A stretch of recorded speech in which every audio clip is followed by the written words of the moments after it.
Now, faces carry a lot of information. Just with a look, you might be able to tell whether someone is happy or stressed or friendly or maybe not so much. And it's maybe no surprise then that our brains are set up to prioritize processing information about faces. In fact, we've known for the last couple of decades that there's a special area of the brain called the fusiform face area, or the FFA, which you can see here in the spinning brain in red, that seems to be specifically involved in perceiving human faces.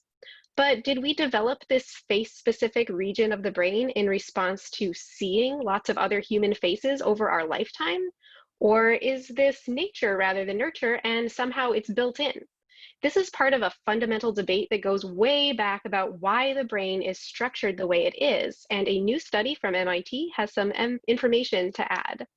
The researchers found that the face-specific area of your brain responds to faces even if you've never seen one before. Here's what they did. They asked for volunteers who are congenitally blind, that is blind from birth, as well as several sighted people, and they asked each of them to explore by touch a series of 3D printed objects, a chair, a face, a maze, and a hand.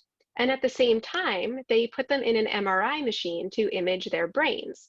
You can see this big wheel of 3D printed objects here. So they had 4 of each kind of object around the outside of the wheel, and then they would just rotate it so that each person was in the MRI, they could touch each one at a time.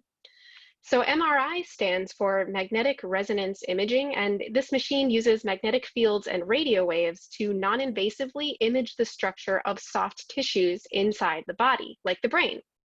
This study used a technique called functional MRI, or fMRI, to capture activity in different parts of the brain in response to different stimuli, like touching the 3D printed objects. This technique works because extra brain activity requires extra blood flow. It uses energy just like anything else you exercise. And all that extra blood flow changes the proportion of oxygen-carrying blood compared to deoxygenated blood in the part of the brain that's working extra hard. That tiny difference can be detected in the MRI machine. So by comparing brain images taken when each person touched the chair, for example, to when they touched the face, the researchers could tell if the FFA lit up specifically in response to the faces. And that is what happened. To make sure they were really seeing this effect, they ran the experiment 3 times. First, they asked the sighted people to do the brain scan while looking at the objects, and as expected, the fusiform face area lit up. I've circled it in aqua over there. And then they asked the same sighted participants to do the scan again, but this time to explore the objects by touch only, that is, haptically. The FFA lit up again this time, but not as brightly as the first time. And finally, they asked the blind volunteers to do the brain scan while haptically exploring the 3D printed objects. And this time the FFA lit up, even though these people had never seen a face before. This is an interesting result because it helps us weed out some hypotheses that don't fit with this data. So one theory about the face-specific region is that it develops directly in response to visual information coming from the center of the visual field, or foveal vision, as opposed to peripheral vision.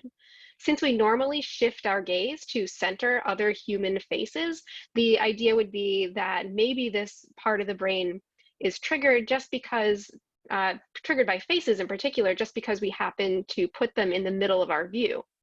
But this new study contradicts that because no visual input was needed at all for the brains of the congenitally blind volunteers to light up.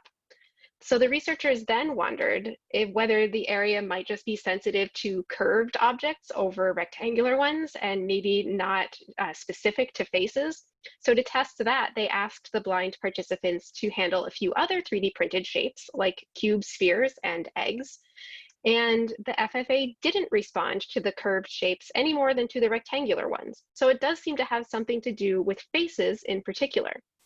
To test this even further, they repeated an experiment from a previous study, and they played different sounds for the blind participants, some related to faces, like laughing or chewing, and others related to bodies, objects, and scenes, like clapping, a ball bouncing, or waves crashing.